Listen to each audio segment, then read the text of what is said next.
Hi, this is Kenny Albert. You're listening to the Broadway Hat Podcast with your host, Kyle Hall, the #1 podcast for all things Rangers hockey. Welcome back to the Broadway Hat Podcast. I'm your host, Kyle Hall, and my wife and I welcomed our second child this last week.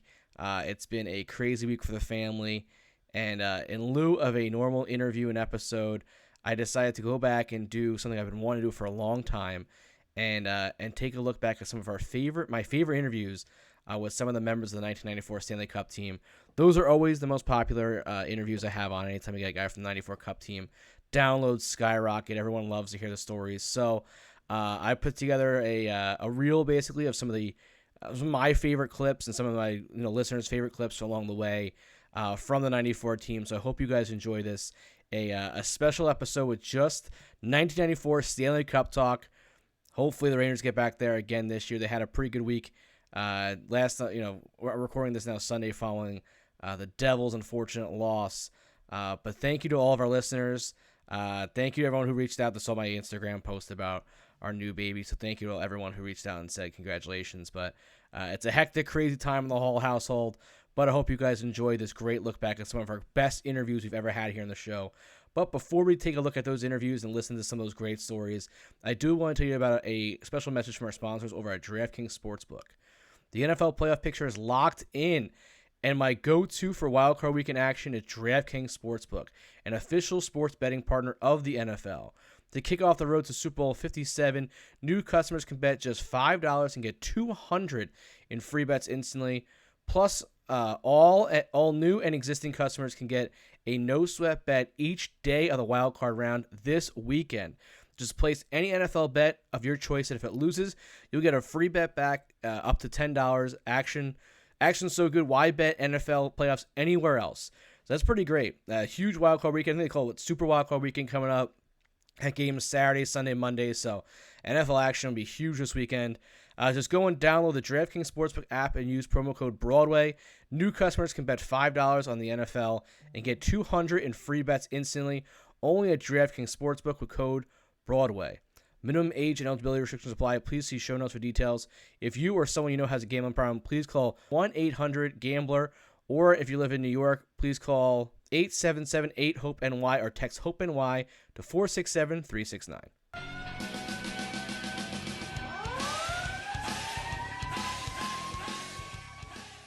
We kickstart our look back at some of the greatest stories we've heard from the 1994 Stanley Cup champion New York Rangers. We start off with a look back at our guest from our number 8 episode way back when the show first started. We had 3-time Stanley Cup champion Greg Gilbert on the show. He told some great stories, so make sure you go check out his full episode. But now let's take a look at some of these great clips that he shared from that 94 special season. Iron Mike was Iron Mike.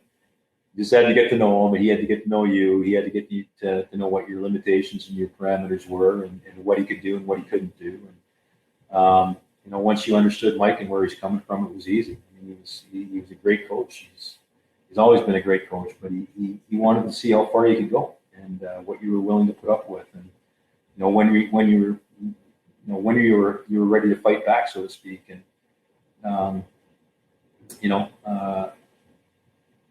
it was just he tried to get. Mike was really good at trying to get some kind of reaction out of his players, whether it was from positive reinforcement or negative reinforcement. He just wanted a reaction. He wanted to get those juices flowing, so to speak, and get your intensity levels up. And he was a master at that. But you work hard, you do what you're asked to do. Just like playing under Al, just do what you're asked to do, and give yourself 110% effort. And Mike had no issues with you. And really, a lot of people, I guess, question his methods or his motives, but he's won championships, not only in North America, but over obviously when the Gagarin Cup over in the KHL. And his demands are high, and he wants the players in his lineup that are going to rise to the occasion and answer those demands. And the ones that aren't willing to do what needs to be done to win are the ones that fall by the wayside. Like I said, Mike was easy to read. No, did we butt heads at times? Yes. but we both understood that we were both there to win, and all of his players were there to win that he ended up with. So it was a pretty simple formula. Just work your backside off, and away you go, and you're going to get the opportunity. So. And then the celebration afterwards, what was that like in the locker room? Oh my God! Well, it was unbelievable. I mean, the 1940 thing, and you see all the signs in the stands, and now I can die in peace and die happy, or whatever it was. And we made so many people happy, but most importantly, we made ourselves and the organization happy. And the New York Rangers fans have been very passionate. I've been on the other side of it, coming in as an Islander, and they're not very friendly when you do, but they've been loyal. They're loyal. They've been through a lot. They've been through some close times and some tough times, and to get that done and watch the shoulders drop, so to speak, and just relax and enjoy it, it was second to none. And in the dressing room, I mean, it was mayhem. It was just everybody was so happy. And then you had the parade the following day or 2 days later. Yeah. Any good parade day stories? Oh God! Well, outside of sweating to death because you're probably drinking for 2 days. But oh gosh, we're looking up 14 and 15 stories and 16 stories, and you're seeing people standing on the ledges of buildings, and you're going like, you can't understand the magnitude of what happened. And when you see the smile on these people's faces and the ticker tape coming down, and like I said, these people that are up 600 feet or 500 feet, and you're standing on the ledges, and the passion they have, and wanting to be a part of it, and they've all been a part of it because they were the ones that pushed us to the final, the final tape at the end of the race. But just to see how happy the people were, it was just unbelievable, just unbelievable. Our next clips to look at come from episode number 21 with Nick Kypreos. I think every guy we've had on the show has a Nick Kypreos story, so it's great to get Nick on the program, and he tells some great stories from that season and his career in general. But check out some of these great clips from Nick talking about that dream season of 1994. Walking into that room and seeing Mark Messier, seeing Kevin Lowe, these guys who, won cups after cups in Edmonton. Was there every intimidation factor walking into that room? Was there a feel of like you said, you went from a team who was not very good to a team that was favorites for the cup? Was there like you walk in like, all right, like it's a little bit more like, I don't know, pressure on you? Well, I don't know about pressure, but you're absolutely right. You're bang on that. It's much different than walking into a room, with all due respect to, Pat Verbeek and Sean Burke and some good young players like Jeff Sanderson in Hartford, to walking into mounds of Stanley Cup championships led by Kevin Lowe and Mark Messier. So Tikkanen, it wasn't intimidating, but it was eye-opening for sure. And whatever, preconceived notions I had of all these excellent players and maybe even being a little starstruck, it took them all but 30 seconds to a minute to make you feel comfortable, make you feel welcomed, and make you feel like we're all in this together. And they just humanized so much part of their persona that it didn't take long to feel like you were part of a new family. And there's a reason why Mark's the only guy in the history of the game to captain 2 Stanley Cup Championships teams, because of who he is and what he's about and what he believes in. So, whether it was Nick Kypreos or Brian Leach, didn't matter to him. Every one of his teammates he values. He knows the importance of everybody, including what we considered ourselves even black aces at the end of the season, that it doesn't take 20 guys to win a Stanley Cup. In our case, it took 25, 26, including Doug Lidster, who came in and kind of saved our blue line a little bit because we were banged up, a lot of injuries. Doug Lidster, who was not playing regularly along with a few of us in and out of the lineup, all of a sudden found himself in a great position to help anchor the blue line. I had played in the first round of the Islanders, and I didn't see any action until Game 7. Can you imagine that? Going that long between games and then finding yourself arguably the most important game in New York Ranger history. That was a phenomenal experience. So funny you said that. So I have Doug just came on for interview, and he had me. I have a note written down here to ask you a question later on. Okay. But we talked about that flight back. So like you said, you played, I think, in the opening round. Then you black aced the rest of the playoffs. You guys are up 3-1 at MSG. And I had Greg Gilbert on the show as well, and he said there might have been a little bit too much chatter in the room before Game 5 about going out that night, or where we're going here, what, kind of there was some planning going on. Did you see that as well? Was there a little bit more too much confidence in the room Game 5 before going out there? Yeah, nothing that was really a red flag. And Greg's right. I mean, it's natural to have those type of conversations because you do have family, you do have friends there. You don't want to get caught, unprepared. You don't want to get caught separating from your family in the event, that you win. So you're going to have these conversations, but maybe it got to the point where it was a distraction, even if it was a natural distraction, and we didn't exactly handle it well on the ice, and now found, ourselves in a position of second guessing a few things in Game 5 and Game 6. But, thank goodness we were able to kind of bring it back together. Vancouver had a ton of momentum as we left Vancouver to go back for Game 7. I'll say this, and I've said this before, Kyle, thank goodness we had 2 days between Game 6 and Game 7. It enabled us to make some good decisions. Keenan wanted to take us away to Lake Placid and not bring us back to New York right away. And Mark said, no, we need to go home, sleep in our own beds, and prepare to win a hockey game like we have all season. And that was it. So it was a bit of a bump in the road, but one we were able to overcome and make history. And then before Game 7, Mike Keenan asked you guys to write a letter to him about, I guess, how you can impact Game 7 and why. Yeah. Now, when did he actually ask you guys to write the letter? And then, do you remember what you said before we left? Before you left for the plane ride? Yeah, before we left before we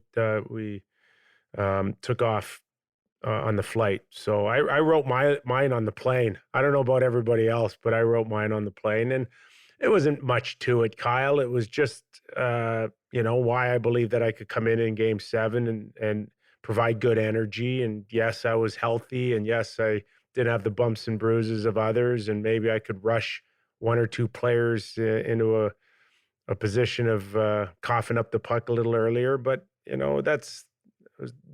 depth is what is supposed to help you win championships, and we had it. And if you needed to make a lineup change, I was ready to go. And thank goodness, because there was only just one lineup change in Game 7, and I was it. And Joey Kosher was hurting and wasn't in a position to give 100%. And that was a gutsy call by Mike Keenan, Coley Campbell, Dick Todd to make one change in the lineup. And I'm glad it was me. Obviously, this McTavish wins the faceoff. The celebration starts. There is a famous picture of you skating around the ice with the puck, with the cup, with the "Now I Can Die in Peace" sign right behind you. What was that skate around the ice like at MSG? Well, the first thing is the cup does feel a little heavier than it looks on TV all those years since I was watching it when I was 7. But it was an out-of-body experience.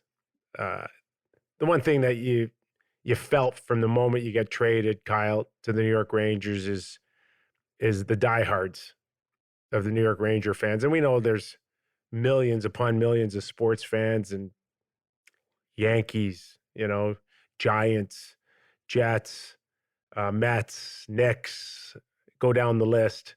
But there is a good, strong, hardcore New York Ranger fan out there. And the moment I got traded there, it's all about ending the chant of 1940, and can I die in peace was a big one for us. So the moment you see that sign, it's like, this is yours. This cup belongs to you as much as me or any of my teammates. And it was a monumental, historic picture at Madison Square Garden.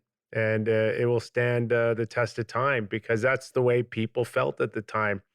And then seconds before that, you're looking around the rink for a split second, and you're seeing all the police interlocked with the riot gear covering the boards, and not knowing what to expect and how people were going to react. And sure enough, everybody was just in this state of mind where the sign said it all. You felt like you could now die in peace, because you witnessed something that a lot of people questioned for a very long time. And the cup celebrations afterwards are legendary. The stories still ring through Rangers town. But I think you guys are the last team to have the cup unsupervised because of the shenanigans you guys got into. But what's your craziest story from the cup? I know, and also it seems like you were attached, like, so whatever it was, wherever the cup went, that's where you were. And I feel like every story I've heard from any player, they were there and you were there. Well, single guy, New York City, Stanley Cup champion now with the New York Rangers. It didn't get better than that, I can assure you, Kyle. So I just try to absorb all of it, every ounce of it. And of course, whether we're talking about throwing out the first pitch at Yankee Stadium, or taking it to the Hamptons, to the MTV Beach House at the time, and hanging out with celebrities and all of that, you're like, this is fun. This is what it's supposed to be like. So I kind of absorbed all of that in a very short period of time. There was a few of us. A lot of the married guys went back home to their summer homes and their families, and that's all good. Me, I tried to absorb as much as I could.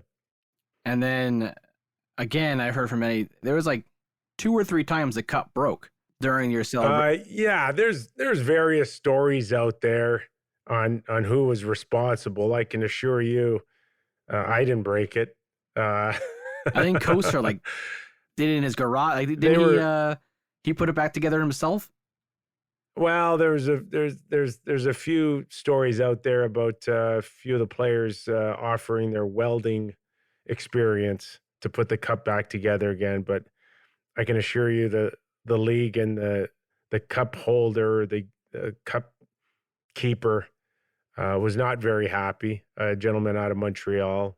And yes, it's true that rules had changed after we won the Stanley Cup. Next up, we have defenseman Doug Lidster, who came into the lineup in Game 6 against New Jersey Devils after being scratched earlier in the playoffs. He tells some great stories about that season, playing for Mike Keenan, a guy that he did not see eye to eye with, but also at the end, he was on the ice for the final seconds that ticked off there against Vancouver, his former team. So to come to the Rangers, to beat his former team, he talks about that. Make sure you go check out his show in episode 22 of the program and check out these great clips from the interview. So you talked about being a black ace. So you guys come into the playoffs. You're a black ace. Game 6 against New Jersey. Now, you haven't played any playoff games yet. Messier in the morning has the guarantee. And then Keenan goes with you in the lineup. Jeff Bukaboom, I think, got suspended in Game 5.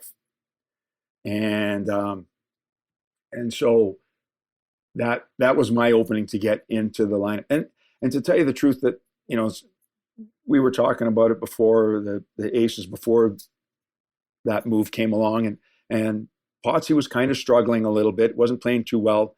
And the guys were saying, Dougie, you better get ready. Better get ready. He's going to insert you into the lineup. And I said, no, he's not going to. And but then Boot got, I think, a 1-game suspension, and that got me into the lineup. And so, you'd prepared for it all year long. And my approach was just go in there, and I talked to myself, sit there and say, I might be rusty, but I'm rested. And that's just one vowel. The difference between rest and rust is just one vowel. And the other guys are beat up. So I kept on telling myself, I'm ready to go. I'm ready to go. And with Mike, you had to do that. Often your ice time during the regular season, when you did get inserted in the lineup, basically came from your first or second shift. He would sit there and say, or observe, and if he thought you were going, you might get another couple of shifts. And if you didn't think you were going, you were pushed down the bench. So I got fortunate to get in the lineup. Played with a lot of enthusiasm out there. And I've seen a little bit of the video. When I look back, I don't really like my game too much, but I played with as much enthusiasm as I possibly could. And then we won Game 6 thanks to Mark and Mike Richter and the rest of the guys too. I mean, we won Game 6, and when it came, the real question was I going to get back into the lineup for Game 7? And that's when he made the change and put me in and took Kypreos off. And by that time, kind of knew that Vancouver was going to be, at least around that time, I knew Vancouver was going to be in there. So I was going to put everything I could, because nothing would have been worse than to watch a former team play my current team and be sitting up in the press box. So, I just tried to play with as much enthusiasm as I possibly could, because that was something that I could bring to the team I was healthy and fresh. So as you said, you stayed in the lineup the rest of the playoffs, through Game 7 of the Stanley Cup. So Game 7 against the Devils, they scored the tying goal with 8 seconds left. What is that locker room like coming off that third period? Is it just quiet? Is it just like, disbelief that, the finals were literally within grasp and was taken away? Or was there more of like, okay, we're in this still? Well, earlier on, actually it was at the beginning of the year, I got asked by the Vancouver media when we played them, what was the difference between the Vancouver team and the Rangers? And, I didn't know the players at the time, but I said, they're very businesslike here. The guys, they come to the rink and they want to have fun, but boy, as soon as we stepped on the ice, we were very businesslike. And I don't know whether that was Mike or I didn't know whether that was Mike, but I think it was more about the Oilers, the guys, and the quiet leaders like the Kevin Lowe's and Messier doesn't speak a lot. He's like E.F. Hutton. When he does speak, you listen to him. He doesn't speak a lot, and he likes to have fun and he likes to have a good time. But when you step on the ice, it's all business. And so when we went into that dressing room between the third period and the overtime, it was quiet, but it was businesslike. That's what I recall anyways. It was businesslike, and it was like, we expected it. It would, you look around, and at least I did. I looked around and I see a lot of Stanley Cup rings on guys' fingers there. They know what they're doing, and they weren't rattled. They were, talking about it like, this is just what we have to do, and let's go out there and do it. So that's how I describe it. We were businesslike. We were going to approach it. They weren't rattled. This is where the experience really came through. And for guys like me who were there for the first time, we just had that sense that these guys knew what they were doing. We were going to follow, and we were going to do our job because we knew that they had been here before. Things were going to be all right. And what do the nerves? I mean, obviously, Stanley Cup playoff game, no matter what, the nerves and tensions in the air. But on the bench, in between shifts and overtime, you're watching, that one overtime. I think there was about 10 scoring chances either way in the first OT. Are the nerves and just everything just amplified on that bench in that first overtime? Typically what happens is, and for me, when you haven't played for a while and then you get inserted in the lineup, your first couple of shifts, you might be a little bit nervous. And then once you get into the flow of the game, it's game, and you feel the energy. I don't ever recall being nervous after, for a game after one or two shifts, third period, or even sensing the nerves in between periods. I do recall in Game 6 after the second period, heading into the third period, I distinctly recall. I remember because the dressing room in New Jersey wasn't a circle; it was kind of an odd-shaped thing, and you're not all facing each other. But Mike going around and patting guys on the pants, on the knees. Hey, let's go. Giving him, maybe on a shoulder. Let's go. We can do this. We can do this. I sensed a bit of nervousness there from him, but I never really sensed any nervousness from the players in that type of situation, whether it be Game 6, whether it be Mateau's overtime, or any of the other situations. But I think that just comes with playing. Is there's going to be energy in the game, and it's good to be nervous, excited, I guess is the best way to put it, rather than nervous at the beginning of the game. Then that kind of goes away, and then you just kind of feel the energy and you just play. So yeah, Mateau wins it in double OT. Unbelievable moment in Rangers history. And then you go off and square off against your former team. Now, in the preparation for that series, did Keenan or any coach bring you in and kind of talk to you, pick your brain about the Vancouver offense or any of the strategies because you were there for so long? No. Mike wasn't. No, and Mike was not a technical coach. I had him for 2 years, and we never once practiced the power play in 2 years. And I do remember him stopping practice one time and sitting there making a correction, placing a winger. I want you to stand here, and then putting another winger in a different spot. I want you to stand here in this situation. And in the 2 years that I had him, that's the only technical coaching that I ever had from him.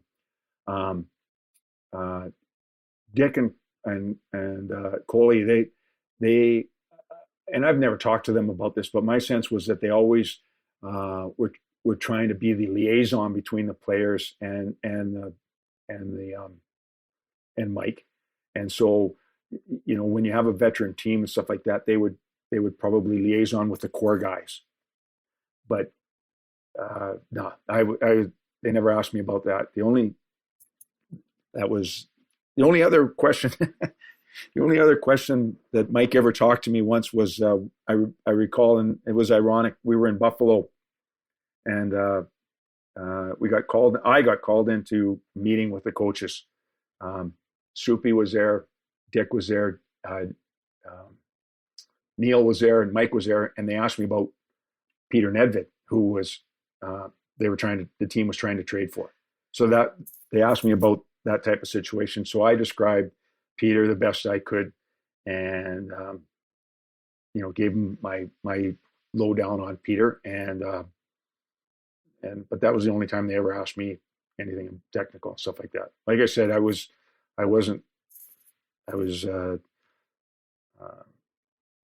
here's how I describe Mike's coaching style. He coaches a hockey team kind of like a baseball team. You've got your 8 position players, you got your 4 starters, and then you've got a whole bunch of pinch hitters and pinch runners and that kind of stuff. And I was a pinch hitter, and you could come in and you could hit a home run as a pinch hitter, but the next day you're still a pinch hitter. You're not a starter. And so that's my perception of how the team was there. And, either you make yourself familiar or make yourself comfortable. You make yourself aware that you're a pinch hitter, and you come in and you got to do your job as a pinch hitter, but you're not going to be a positional player. You're not going to be a starter, starting pitcher. So, I was never asked any of that technical stuff. And then, so game one of the finals, you guys lose in OT. And then game 2, obviously kind of the pressure is amplified, down 1 game, losing the first game at home. And you come out and score, after not scoring all season, you come out and score the first goal of the game to kind of get the Rangers going. Yeah. I guess, do you consider that the biggest goal of your career? Certainly wasn't a pretty goal. I guess it was. I mean, I was confident that we were going to win the whole time. I really wasn't. I don't want it to sound arrogant or cocky or anything like that. I was confident that we were going to win. And I remember getting asked that question right afterwards. My relief was, we're on the, here we go. Like Kirk McLean, good friend of mine, he's a great goaltender and stuff like that, stood on his head in game one. And, you know, that would probably be the only doubt was, you know, sometimes you run into a hot goaltender, but I was confident that we were going to win that series the whole time. So when I scored that goal, I just felt like, okay, here we go. We're on track now. And away we go. You know, it's funny because Gerald Diddick, who was defending that, he was talking to he phoned up my wife afterwards, after the game, and he says to Joanne, he goes, Joanne, he says, Doug's a real nice guy. He's a friend of mine, stuff like that. But if he ever does that to me, tries to do that to me again, he says, I'll break his effing leg. And you know, so that's my memory about that goal. He just, we were just on the right track. Was it the biggest goal? It was just all part of the parcel, I guess. So we just move on. Looking back, I guess it probably was. So you're out there for that. I think it was like the final minute 30. You go out there, and that's when Richter has like the glove throw. You know, the puck kind of sits in the crease, and then, you know, they have a couple chances. Are you just kind of like holding, like, you know, you're like almost like holding your breath at sometimes with some of these crazy opportunities they're having late in the game? Well, what I remember about the last couple minutes was I don't think I was out there when we iced the puck. I know I wasn't out there when we iced the puck. And, you know, I don't remember actually how I got on the bench. Maybe we were jumping over the bench because we thought we were going to celebrate or whatever. I don't remember being on the ice, but I do remember there was a timeout where we were all gathered around the bench, and it was like, who's he going to put out there for the face-off? And, you know, we're all watching Mike and looking right at him. And he looked at me and he said, you go out there. And what I thought then was, he's giving me this gift, you know, and maybe it's all the shit that you know, you think that you go through to do it. And he's sitting there going, here, you know, that's what I'd like to think about it as, right? That's my moment of endearment with Mike is, you know, he put me out there for the last face-off. Because I get asked about that a lot. You're out there for the last face-off. But I don't think it was, you know, I'd like to think that that's what it was, is him kind of rewarding me or whatever, or sitting there saying that. But he could have put anyone out there, like, I guess for that last second, it was a centerman's job. You know, we were just kind of going to block guys out. So, and there's a famous picture that's now has the wrap mural and the new MSG of, you know, you're in front of the net. You see the play, you know, McTavish wins it, or the faceoff goes to the corner, and you go after the puck and you circle around the net, and you're kind of like that last guy on the hug to Richter that was on the ice. Yeah. You know, they had that great picture of the mural there of basically the 6 Lidster jersey holding, you know, the arms up and everything. Yeah. Which is so, you know, for Ranger fans, that's like a lasting image and a Ranger head, you know, for that picture, which is very cool. Yeah, no, it is. That's one of the things. And my son, who was, I have two boys and a girl, but my youngest son, that's one of his biggest memories, and he was only 4 or 5. But he takes pride in that picture too, and he kind of likes that, even to this day. So, like I said, I feel blessed. I feel lucky, fortunate to be that guy, because it was an opportunity to be there forever in that picture. And, you know, I didn't have any bigger part than anybody else on the ice, but you know, the back of my jersey there, my name's it's a cool moment to have, though. Yeah. You know, sometimes it's better to be lucky than good. So yeah, it worked out well. Up next, we have some great clips from an interview with Black Ace and Stanley Cup champion Mike Hudson. Tells some great stories about that 94 team, especially some of the players on that team and how special they were. But Mike had a great interview with us. He was episode 42, so make sure you go check out his full interview as well, but enjoy these clips from his interview. Brian Leach, one of the best American players of all time. Yeah. How great was it watching him out there? Silky smooth. There are not enough O's and smooth, or as we used to say in the martinis are nice and smooth. Leach was just like a very good martini, unbelievably smooth. Yeah, skate like the wind, great vision, smart IQ guy, off the charts.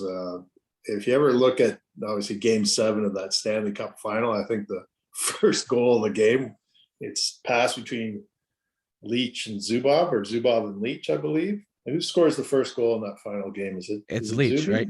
Is it Leach scored. Leachy? Yeah. From Zubov, and they're both Yeah. down below the hash marks. Any coach would have a conniption right now if they knew that you're both defensemen below the hash marks in Game 7 of the Stanley Cup final in the first 10 minutes or 5 minutes of the game or whatever it was, right? I mean, it was a D-to-D pass for the first goal of the game. So I remember watching that afterwards going, oh my God, they get stopped there. We're so screwed going back the other way. But anyway, he was such a dynamic player and a great guy. Leachy's one of the best guys off the ice too. Just another good guy. That team was just a great team. Bunch of when we got together for our 25th anniversary, it was so much fun. It was just like old times.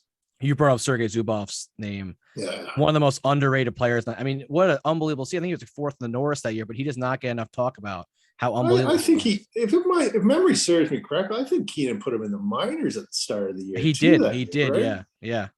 For like a week or something. I didn't know of him until after he got called back up, I believe. So I didn't know the drama that had gone on previous. But I mean, yeah, he ended up with 70 odd points that year, almost a point a game kind of defenseman as a rookie D. Yeah, I mean, I just saw him for who he was when he showed up again. He was like another Leach right back there. He was just solid skater, maybe even a slightly better skater than Brian, only slightly, but great skater again, great vision, and just that IQ, hockey IQ off the charts.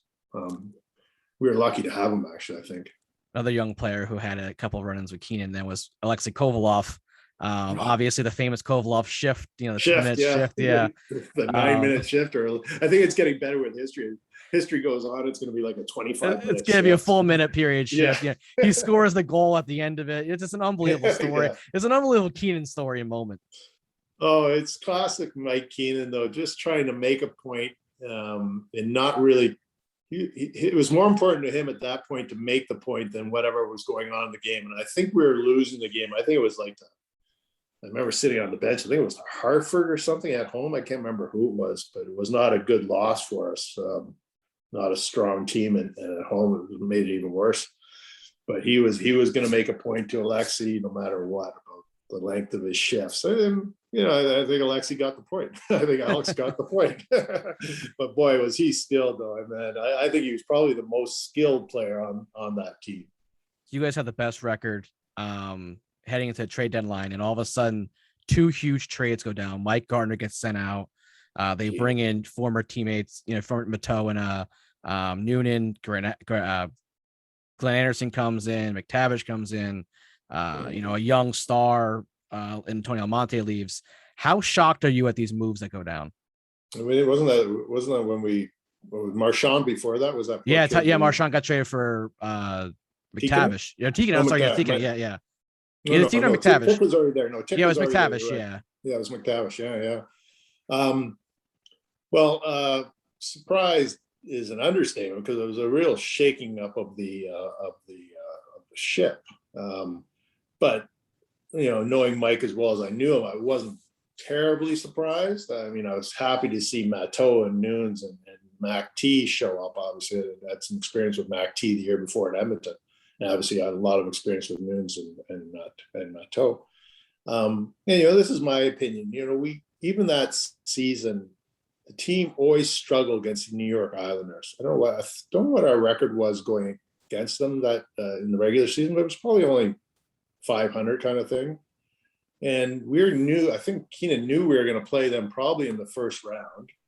And these guys that he brought in didn't have any history against the New York Islanders. They just thought of the New York Islanders as another team, not a very good team at that point in their history.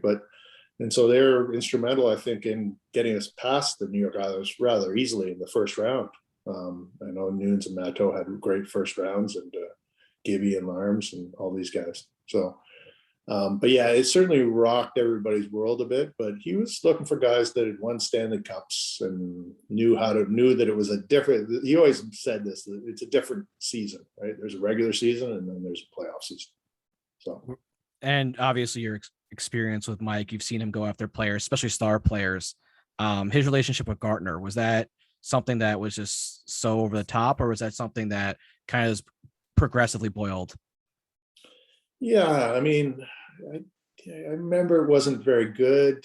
Mike and I were actually roommates a lot on the road, and but Mike was just the classy guy. He would never say anything bad about the coach or blame anything on the coach.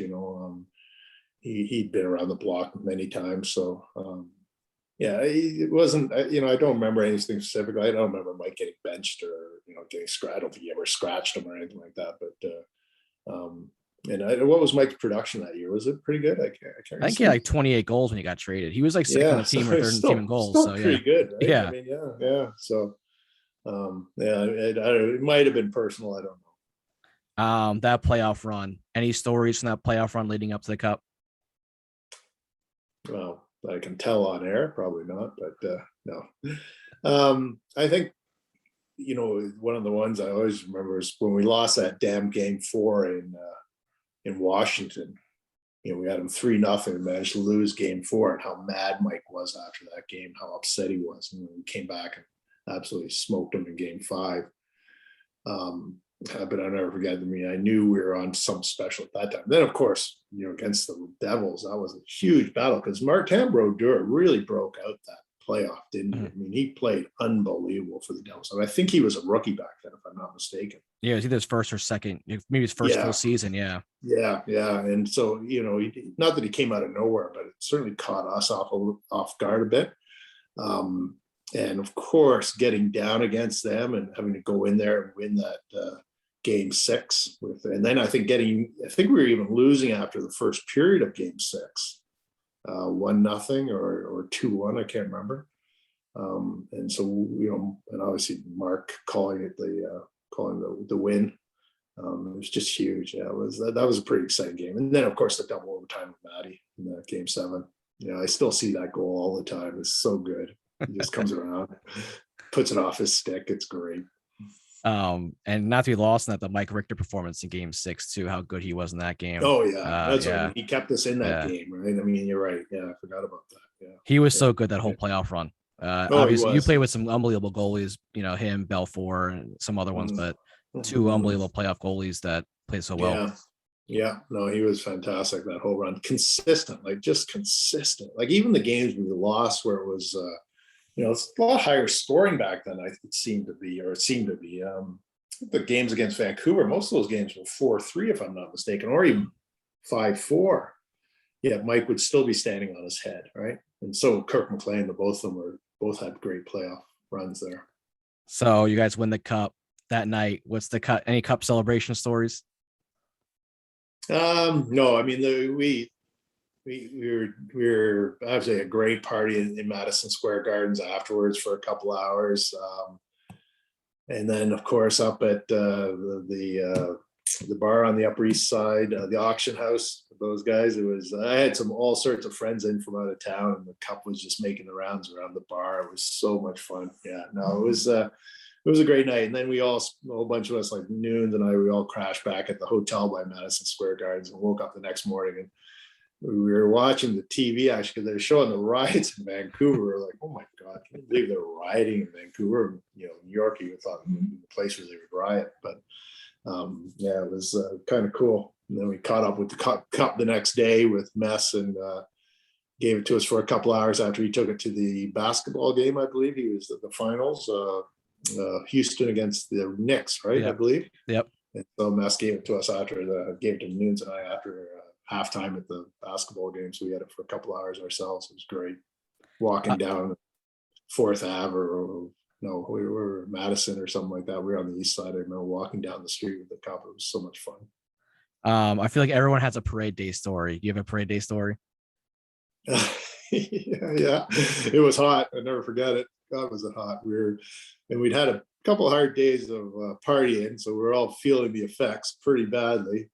And we were dying of thirst up on our float. And it was so backed up. We were standing around for so long, and finally we were moving along, and we were thirsty as end. And so we had the police officer, nice enough guy, run into one of the little grocery stores on the way and grabs a whole flat of waters because we were just dying. The waters were gone in about 5 seconds. With Matt Toad, Nunes, me, Joby Messier, trying to think who else was on our float, but they were gone pretty fast. And I think Noonan might have invited a couple other friends up onto the float. There's some great pictures of the friends on the float with just their t-shirts on, nothing much else. Well, it was a hot day though. Black Ace is Eddie Olczyk. How special and how important was he to that team? Oh, he's so special, right? I mean, he embraced that role. It's a shitty role, and he was the leader of the Black Aces in essence.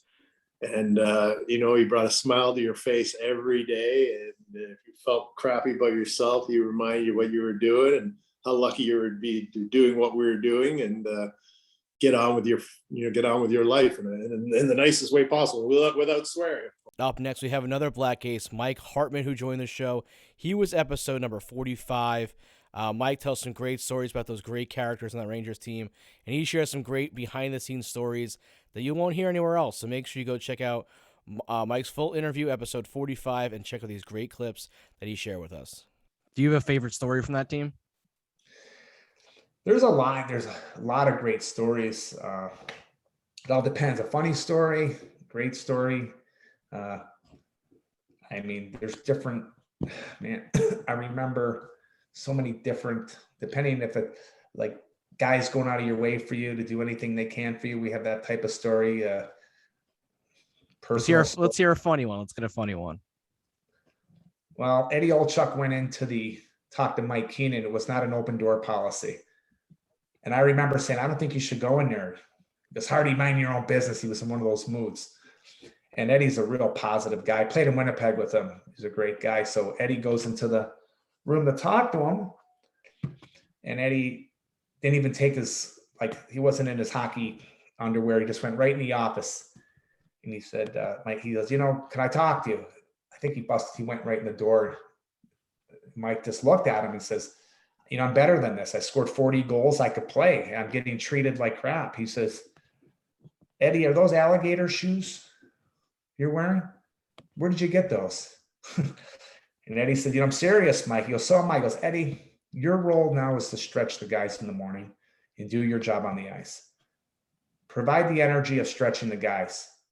So Eddie goes into the dressing room. I shouldn't be telling this story, get myself in trouble, but it's in his book. So it's in Eddie's book. Yeah. So he goes into the room. He goes, okay, stretch, everybody. I got, Messier, we got these Edmonton Oilers all once. He goes, stretch. That's my job. Let's go. We get on the floor. That's the fun time. We would laugh and tell stories. And I said to Eddie, he goes, it's my job. I go, Eddie, how many guys make $950,000 a year to stretch people out? How many trainers do that? You should be the happiest guy alive. And he didn't like it. Some of the other guys laughed. So that's just one of, funny story. I remember we were playing in the Garden, and I took the puck and I flipped it really high in the air, and they caught it. It came down, they dumped it in. I change. They dump it back the other way. The game's going on 5 minutes. They score. Mike Keenan runs down the bench and points me in the back and says, you just cost us the game. I looked at him. Eddie Olczyk said, you're done. We were best buddies, and we had this funny thing. He's next, he goes, Hardy, you're done. You're going to the mine. That's all I need, right? I need a guy to support me. He goes, oh, you're gone. You're done now. So now I'm sitting there, and he said, Hudson, Koser, you're up. So sometimes he'll say that, but he's trying to get a reaction from you. So that's my line. And I'm looking around. He goes, Hudson, Koser, your line's up. So I stand up, and Mike says, sit down. So I sit down. Now I never played, like in Buffalo I did. I'd play the last 3 minutes or 2 minutes, but I never played in New York the last minute there. So now we tie it up. Now we're winning. And there's still like 8 minutes in the third period. He says, Hudson, Koser, and Mike Gartman, you're up. We had Mike Gartner. So I look at Gartz. He looked at me. He's in the bad books. I'm not in the good books. I go, is that you or me? He goes, I don't know. I go, you better go. He goes, 1 minute left in the game. We're winning 4-3. He says, Koser, Hudson, you're up. Now we're short 4 guys. We have 4 guys on the ice. Come on, get out there, Mike. So I'm jumping over the boards. I almost fall. And the guys made a joke about it. I'm jumping. I get the puck in. I dump it off the glass. It's coming back to the blue. I'm hoping like hell it doesn't come into our end. Now the clock is ticking down to 43 seconds. They're pulling their goalie. And I'm never out there in that. But I know how to play that situation. I did it in Buffalo and Tampa. But I get the puck, I get it out, I skate to the bench. Thank goodness I'm off because they would have scored. And so you always had to be on your game. Like you talk about mental toughness, or mindset stuff. So that's kind of a funny story. And the guy's joke. One time we were in I broke my stick over the boards in practice. The only time I got mad in my whole Hudson, Kypreos, they could tell you. So I took my stick and I just smashed it. It broke in pieces everywhere, and it almost hit Mike. He goes, you're done. He goes, and I never do stuff like that. So now tells me, don't come down to the Garden tonight. You're not playing.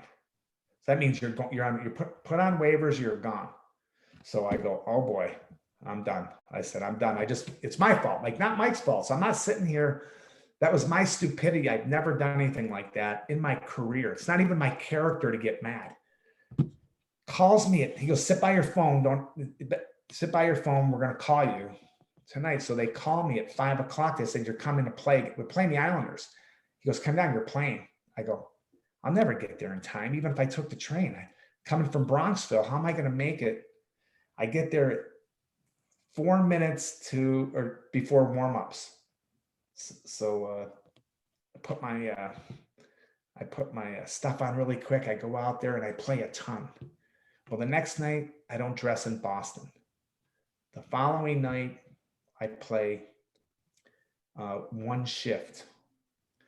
Then we come home. I don't play. Then we go on the road again, and we're playing Quebec, Montreal. I go to Quebec. And now we're winning 5-0, 5-1. And there's like 3 minutes in the game, and Messier says, come on, Mike, Hardy, come on. Like this isn't like men's league. Like I could play. He goes, you're up, Hardy. Mess, Graves, and Hartman, you're up. So I said, oh, this is great. I get ready. I stand up, and they're playing the banjo music on the organ. And Kypreos said, those are your hamstrings. And I smiled and laughed. And Keenan says, you think it's funny? Sit down. I didn't get a shift. And it cost me a game of my towards your pension, which doesn't matter. But I would, if you don't play a shift, it's not credited a game. So that year you get hurt. So you don't hit the quota for the games played for the cup, but a couple of guys stood up for you and added you and Eddie Olczyk to the cup after you guys won the championship. Can you talk about that and what that meant to you? We did the SB. The next year was 95 was a lockout year that ended my career. That was it. That Colin Campbell said, listen, I think your days are done. I said, really? He goes, he had a good career for a guy, but I think your days are numbered, but we have to keep you here, but you're not going to play much. So this was just after the ESPYs. We just got got our rings. And I said, I'm having these mixed emotions. I said, well, what do I do? He says, well, Rick Dudley wants you with the Vipers, play a few games there. Maybe you get picked up on waivers, but we don't want to send you to Binghamton because we have a lot of young kids there, and we want you to play. You don't want to go down there. And then we got 3 guys we're developing. Darren Langdon was one of them. They had a lot of guys that the Rangers were starting to develop. So I said, I'll go to the Vipers. He said, but just before that, they told me that it ended up that I'm going to get my name on the cup. And so is Eddie Olczyk. So that was just a great surprise. And that Mike Gartner went to bat, and a bunch of the guys on the team between Adam Graves and Mess and so many different players went to bat to do that on Neil Smith. And so it was like That was really sweet that they really sweet that they said, well, they went to bat for you to be part of the Stanley Cup. So I joked with Eddie. I said, you know where it says "Made in China"? That's where our name is at the bottom. And it's great that it's unbelievable. Mike Gartner was one of the guys who was doing that, considering he got traded 11 games left in the season. Before the playoff run. It's crazy. He's a great guy. He's a good person. He's a true good person. Like, just from his heart, everything's about doing the right thing in life. Like, just a really good guy. I can't say enough good things about him. Up next, we have a guy who is one of the best power forwards of his era, should be a Hall of Famer. His former team, the Blackhawks, definitely should retire his number, but Steve Larmer joined the show on number 100, a very special episode, and Steve shared some great stories for the 94 championship team, joining the Rangers, reuniting with Mike Keenan, and ultimately winning the Stanley Cup, and how special that was for him. So check out these great clips from our interview with Steve, and go check out his full interview, which was episode number 100. You were on a number of teams in Chicago that had long playoff runs. Like you said, you guys lost in the finals that one year. When did you think, or I guess know, that team had a chance to do something special that year? Probably just after Christmas time or whatever. I mean, it's just the lineup that we had, the goaltending that we had with Mike Richter and Glenn Healy, and the depth on our defense. I mean, Brian Leach and Sergei Zubov. I mean, you felt sorry for other teams trying to kill a penalty against those two guys, because they had the puck, they had it on a string. It was fun to watch. I could only imagine trying to kill penalties against them, but we had a lot of real good parts, in depth. Mass up front with Adam Graves and Tikkanen, and there are a lot of really good players. You talk about Mark Messier, obviously, regarded as one of the best leaders in the game, as a captain, one of the best players of all time. What was it like playing with him? Oh, it was great. I mean, he just, like you say, a great leader. We had a really good crew, with enough youth and enthusiasm, and veteran guys like Mark and Kevin Lowe and Jeff Bukaboom, and we ended up getting McTavish at the trade deadline, and all these guys with lots of experience and had won multiple cups and knew what it took and whatnot. So it was a great experience playing with all of them. It was fun. We had a good group of players that understood what their roles were and what their jobs were, and there was no friction in the dressing room. I mean, Mark was really good at communicating, and he treated everybody like he would his family. And I've asked every guy that I've had on from the 94 team this question, because I feel like I get a different response every time. But the Mike Gartner trade, how surprised were you when that happened? Well, quite surprised. I mean, in one instance, you're quite surprised that Mike, having the year that he was having, and I mean, he's a great offensive player and a great teammate and all of that. But Mike was not, Mike Keenan, his mindset was, okay, we have enough, we've got enough goals, I think, in our lineup. We need, some more playoff experience or whatnot. And I think that's how, that trade, I think it was for Glenn Anderson. Glenn Anderson, yeah. Came about. He just wanted, another, scrappier, not that Mike wasn't tough or anything, but, just a different dynamic of a player than what Mike was. So, I mean, what a career he had, over 700 goals. And yeah. I don't know how many, I was reading the other day, how many 30-goal years he had, but I think Alex Ovechkin might be the guy that will pass him at some point if he scores 30 this year.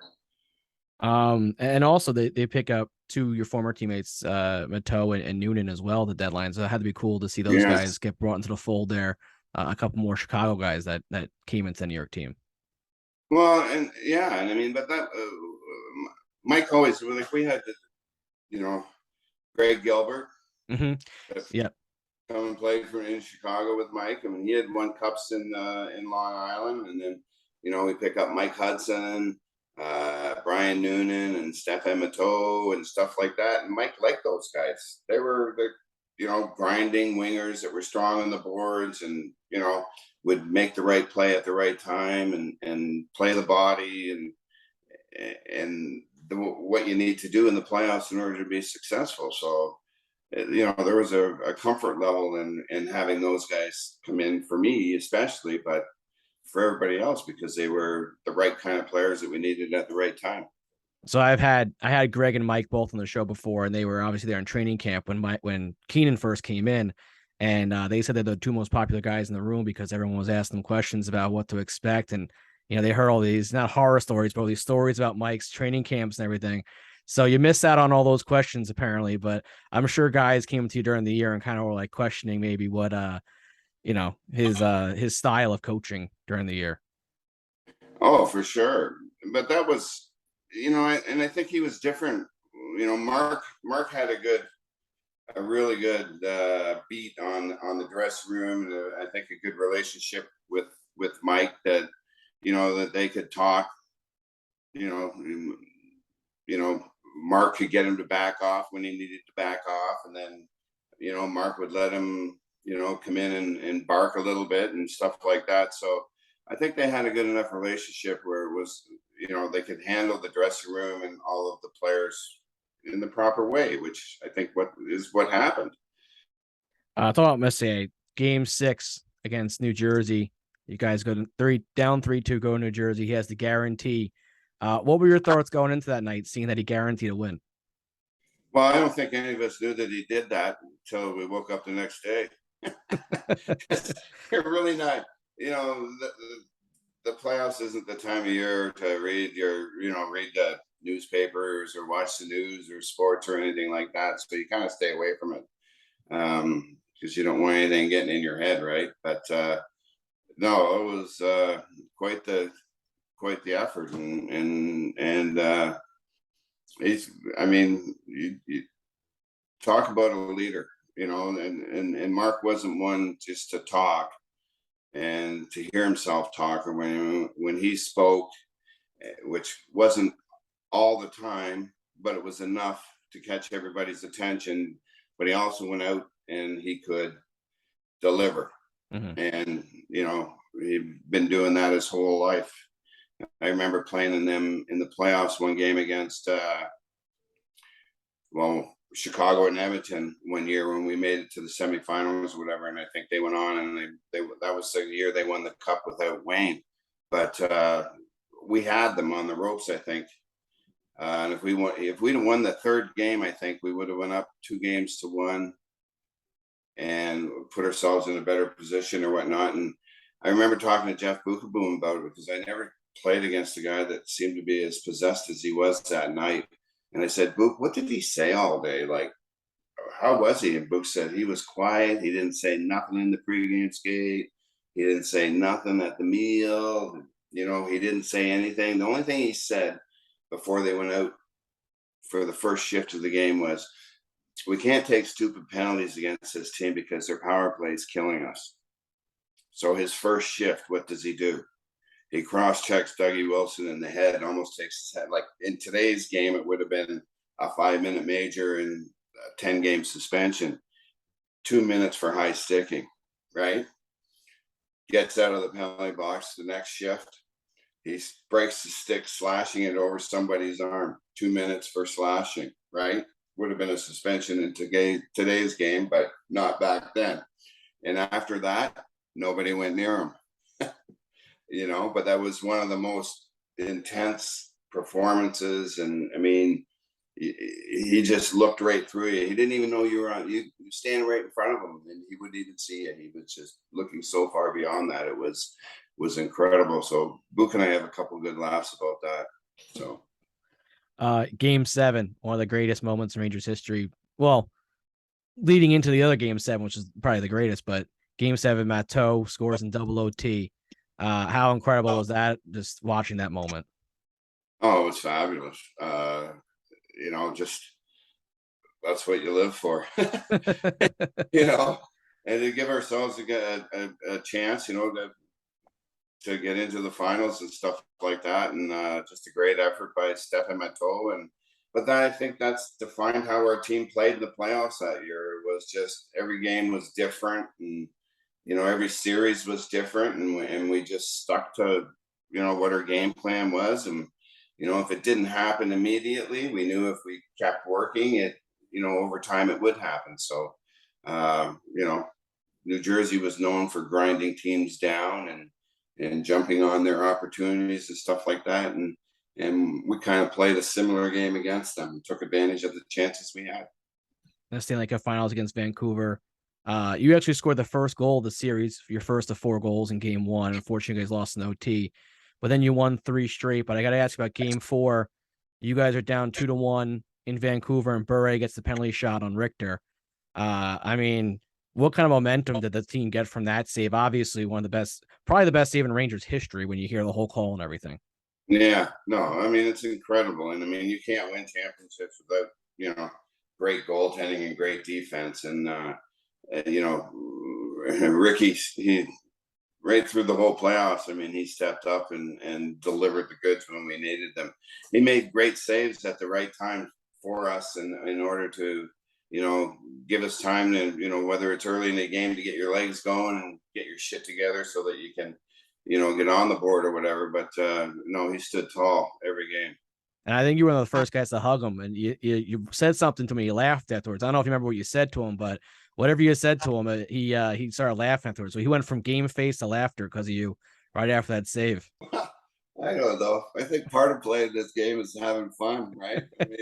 You're out there with your buddies, enjoy what you do, right? And when guys do things, it's incredible. You got to be able to laugh at yourself. And then you're on the ice there for the final seconds there as the clock strikes down. Just explain the emotion going through your body and the atmosphere at MSG. Well, it should have never been icing in the first place because the puck didn't even make it to the red line. So that was a blowing call. But and then they put a little bit of time back on the clock, right? And you're like, oh my God, this can't be happening. Anyways, it's not over until the final buzzer. So, let's get on with it. And thank God, Mac T won the face-off and the rest was history. Any funny stories you can share about your night with the cup there and after winning it and the celebrations in the city? Well, when we had it back here, we didn't do a whole heck of a lot with it. So it wasn't, just some friends and family and stuff. But I think Glenn Healy left it in a bar in New York City after we won it that night. And, I think it was about 2 hours later, he realized that, where have we been and can we backtrack to find it? And it was still there. So it was still there sitting there. It was still there. So it was great. The fans in New York were incredible. And it just was probably one of the coolest experiences ever. To round out these great 7 interviews, we've had 7 Stanley Cup champions on from that team. We have the always funny, this was a great interview. Glenn Healy joined us on episode 105. The entire interview is great, so go back and check that out. But he shares some great stories from that 94 season, some good stuff about him and Mike Richter and the mind games that Mike Keenan would play with them, and also a legendary story about losing the Stanley Cup in New York City. So go check out these great clips from his interview. And again, he was episode 105. You want to listen to the full interview, I suggest you do it because it is just full of hilarious takes and just great stuff from Glenn. So go check him out. You get to the Rangers, and your old friend Mike Keenan is the head coach, known for hooking goaltenders basically by shift, changing it in and out. So what is going through your brain first day of training camp? You have Mike Keenan looking at you. You've had your previous run-ins. You have the knowledge of knowing how nuts he is with goaltenders. Are you like, what have I got myself into here? Well, my nickname was Head Case Healy.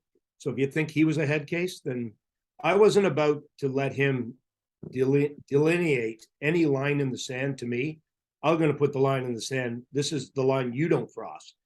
And so, yeah, there were challenging moments. And, the great thing about Mike Richter and I, other than an incredible friendship, incredible respect I have for him as one of the greatest Ranger goalies ever, it was just that we were just the two of us together. We didn't have a goalie coach. We didn't overdo it. We had to rely on each other. We had to be strategic guys together for how we were going to play against different teams, strategically how we were going to deal with that 6 inches between our headspace, because we knew, hey, you might be getting pulled in warm up. You just never know, right? The craziness just didn't stop. But we hung together with each other and helped each other through it. And the rest to me was just white noise, because no one wanted to win more than the 23 players or 25 that played for the New York Rangers in that particular year. And right from day one, when we had our first skate, and we went to training camp that year, if you remember, in England. There was the French's Mustard Cup, the Challenge Cup. And we didn't bring a lot of extra players. We brought our team. And I recall the very first time I stepped on the ice, I thought, we were good with the Islanders, but this team is damn good. And pretty much wire to wire, we were the President's Trophy champs and Stanley Cup champs at the end, and 3 generations of misery. Yeah. Incredible season. And you guys were so good that whole year. I know it was a little bit of a slow start, but you guys really got rolling around Christmas.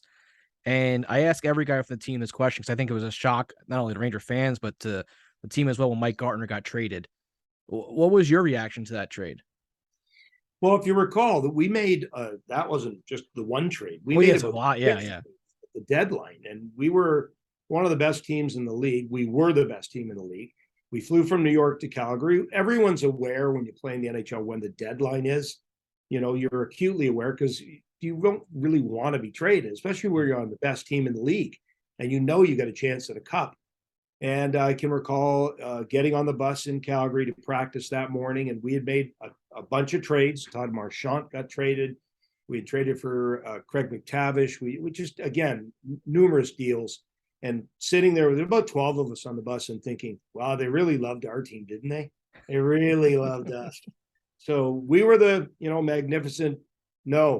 Magnificent Seven didn't skate. We were the Dirty Dozen that made our way to practice. And hey, those trades were made for particular reasons, whether it was to be bigger, tougher, smarter, more experienced, whether it was just to have Craig McTavish came to the team and won that last faceoff against the Vancouver Canucks. And that was all that the club needed. Mm-hmm. Well, thank you for putting my name on the cup forever, right? Because it's so appreciated. And so, yeah, they made a bunch of moves, and maybe it was just the makeup of what we needed, and Neil knew we needed to make a difference as we got into that 2-month war and trying to play 4 different teams. Some teams are trap teams, some teams are crap teams, like the Islanders that year when we just walked right through them. Some teams are tough teams. Some teams play wide open like Vancouver did. So we had to be able to play all different ways. I think the biggest guy that trade deadline was Stefan Matteau. Obviously, you could say probably arguably the biggest goal in Rangers history. 2 of them. He scored 2 goals in double overtime against New Jersey, and the infamous Matteau. And he's still to this day. I think he had a voodoo doll with Lundqvist on it because he didn't want them to win the cup that year in LA because, oh my gosh, what would happen? That goal wouldn't mean all that much, would it? So, but Steph was a really, a real big part of our team. And again, size and speed, and he was tough to handle down low. And, you look at that wraparound goal, like even a defenseman like Stevens or Danico, he was tough to handle, but a really good guy. And that's the one thing I'll say about the team. Like every guy was just an incredible person. And to this day has been an incredible ambassador, not only to that New York Ranger crest, but to the game itself. And then we talked about number 11 before, but Mark Messier, one of the greatest leaders in NHL history. Look him up. Let me hold on. Yeah, look him up. There's an award named after him for leadership. Some guys win sometimes. I guess to talk about him and how incredible of a leader he is in the locker room. Not only on the ice, but in the locker room, every guy just says how special he is as a person. Yeah, the one thing that Mark, his family, they mean a lot to him. And a lot of times when he was playing with the Oilers, he would sit down. A bunch of players would go for dinner at his parents' place on a Sunday, And his dad, Doug, was, a pretty impressive professional player on his own right. But between his mom and his dad, they taught that family and the hockey family of the Oilers that foundation of what it takes to win. That's why it was most important. His family means that much to him, because they learn a lot of valuable lessons. And probably the most valuable is that everybody matters. Everyone in that locker room. I don't care if you're Benny Patrizzi, who came to the Rangers in the 40s after he was injured in World War II and just picked up towels and shined shoes. Benny mattered. Mark made sure Benny got a ring. Didn't matter if you're the fourth line guy. Didn't backup goalie. Didn't matter. Everybody mattered. Didn't matter if you were Eddie Olczyk. And all Eddie did was to stretch because Mike Keenan didn't like him. Okay, that being said, that stretch is something that mattered so much that if you look at our Stanley Cup ring, it's got this saying on it, heave ho, which is what we used to say at the end of every stretch. Grab an oar, we'll all pull together. It meant that much. So we put it on our ring. So Mark recognized that, and he understood that making sure that everybody felt like they were a big part of the hockey club. But he also could be the guy to play 40 minutes. He could be also the guy who said, we will win. And he goes out and gets 3 goals on his own and clinches what would have been an insurmountable lead when we played the Devils in Game 6. And he was the difference maker to get us to Game 7 for Stefan Matteau to be a hero 30 years later. So Mark did it all. But more important than all the stuff on the ice, his off-ice demeanor, his presence, the best leader in any sport, not hockey, any sport, anytime, ever. And that Stanley Cup final goes Game 7. Incredible final one. It's voted one of the most watched finals of all time and one of the best finals of all time. One of the biggest saves and biggest highlights is the Richter Bure breakaway. The penalty shot save. Did you give Richter any advice before that save? Did you give any tips? I was vomiting on the bench. Couldn't watch. Too much pressure for me. If you recall that year, they had the All-Star game in Madison Square Garden. And so they move. Ray had the exact same move. And all I'm thinking was, Ricky, please remember that move. Remember that move. And same move, same try, same result, same save. And after the game, I, approached Mike and said, wow, smart on you, buddy. Great to remember that, right? You had that in your toolbox. That's great. He goes, what? What, my toolbox? He didn't remember. Okay. I mean, yeah. Who was that again? Bure? Yeah, you might want to remember. Oh, Ricky was such a athletic goaltender and just so competitive and just so fit and just, a complete goaltender in every way. I was the opposite. I was cheating like crazy. Like, honestly, my pads were illegal. My sweater was illegal. Doing whatever I could to survive. And then there was him. But that was the save. That was the one that, where you sit back and you go, we believe, like we can do this. That was it. He put an end to their best player and said, let's move on. And really, it could have been 4 straight. We should have won Game 1, if not for Kirk McLean, who was the best game I've ever seen Kirk McLean play. But it could have been 4 straight, but it did go 7. And it shows you just how hard that trophy is to win. I've heard from sources, I won't say who it is, but rumor is that you may or may not have misplaced the cup during one of the parties at a New York City bar and had to go back to retrieve it. Okay, I know who told you the story. So I'll rat him out. We went and we did the parade, and then they said, well, we need the cup to go to MTV, right? I love my MTV. I'd sing it, but I'm not a good singer. And so they asked Nick Kypreos and Glenn Healy to put the cup in a cop car, and up we go to MTV. Beautiful. 2 guys really that had very little to do with winning the cup, but we have the cup after the parade, and off we go to McSorley's, because that was my idea. Let's not go straight. Let's stop on the way, because there's the oldest bar in New York City that we should stop at. And so we did, and we stopped. And, you know, if anyone's been to McSorley's, sawdust on the floor, they don't even have kinds of beer, it's dark or light. And we were all excited, and the cup made its way, and we're high-fiving, and we're going to get a libation because we deserve it. The parade's been long and arduous. And we turn around and look, and the cup is gone. So the two guys from Toronto, one from North York or Markham, depending on where you want to say his home was, one from Pickering by a nuclear reactor, who had the least amount to do with the cup, have lost the Stanley Cup. Now, New York's finest, thank you very much. We found it a couple streets over amongst a crowd of a couple hundred, and we got the cup back and made our way up to MTV. So it could have been disastrous, and that wouldn't have been a very good party at the mayor's house that night, minus the hardware that we fought to win for 54 years.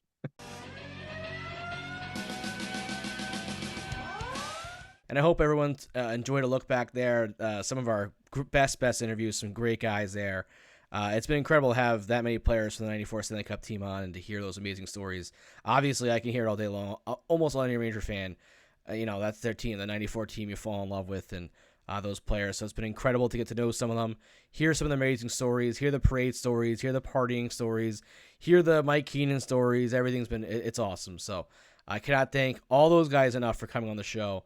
And that does it for episode 114. Again, sorry for the I guess you could say compilation episode here. But I wanted to do a look back for a while, just to kind of put these stories back out there to listeners who didn't hear some of the earlier people we had on, like Doug Lidster and Nick Kypreos, who were one of our, first 20 or so episodes of the show. Thankfully we've gained quite the following since then. So I want to give some listeners a chance to get back and listen to some of those great interviews.